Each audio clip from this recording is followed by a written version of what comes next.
ನಮಸ್ತೆ, ಹರೇ ಕೃಷ್ಣ ಎಲ್ಲರಿಗೂ. ಅರ್ಜುನ ಕೇಳ್ತಾರೆ, ಬುದ್ಧಿಯು ಕಾಮ್ಯ ಕರ್ಮಕ್ಕಿಂತ ಉತ್ತಮ ಅಂತ ನೀನು ಭಾವಿಸೋದಾದ್ರೆ ನನ್ನನ್ನು ಈ ಯುದ್ಧಕ್ಕೆ ಯಾಕೆ ತಳ್ತಾ ಇದೀಯಾ? ಆದ್ದರಿಂದ ನನಗೆ ಅತ್ಯಂತ ಶ್ರೇಯಸ್ಕರವಾದ ಮಾರ್ಗವನ್ನು ನನಗೆ ಹೇಳು. ಅದಕ್ಕೆ ಶ್ರೀಕೃಷ್ಣ ಹೇಳ್ತಾರೆ, ಆತ್ಮ ಸಾಕ್ಷಾತ್ಕಾರವನ್ನು ಪಡೆಯಲು ಎರಡು ಬಗೆಯ ಮನುಷ್ಯರು ಪ್ರಯತ್ನಿಸ್ತಾರೆ.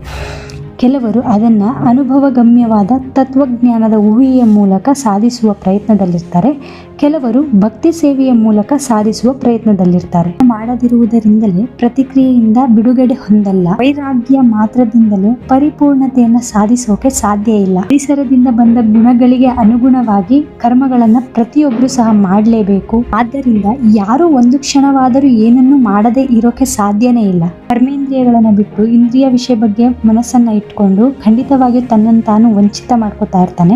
ಅವನನ್ನು ಮಿಥ್ಯಾಚಾರಿ ಅಂತ ಕರೀತಾರೆ. ಇದರ ಬದಲಾಗಿ ಪ್ರಾಮಾಣಿಕನಾದ ಮನುಷ್ಯ ಕ್ರಿಯಾಶಾಲಿಗಳಾಗಿ ಇಂದ್ರಿಯಗಳನ್ನ ಮನಸ್ಸಿನಿಂದ ನಿಗ್ರಹಿಸಿ ಯೋಗವನ್ನ ಪ್ರಾರಂಭಿಸಿದ್ರೆ ಅವನು ಎಷ್ಟೋ ಉತ್ತಮ ಅಂತ. ಮತ್ತೆ ನಾಳೆ ಸಿಗೋಣ. ರಾಧೆ ರಾಧೆ ಎಲ್ಲರಿಗೂ.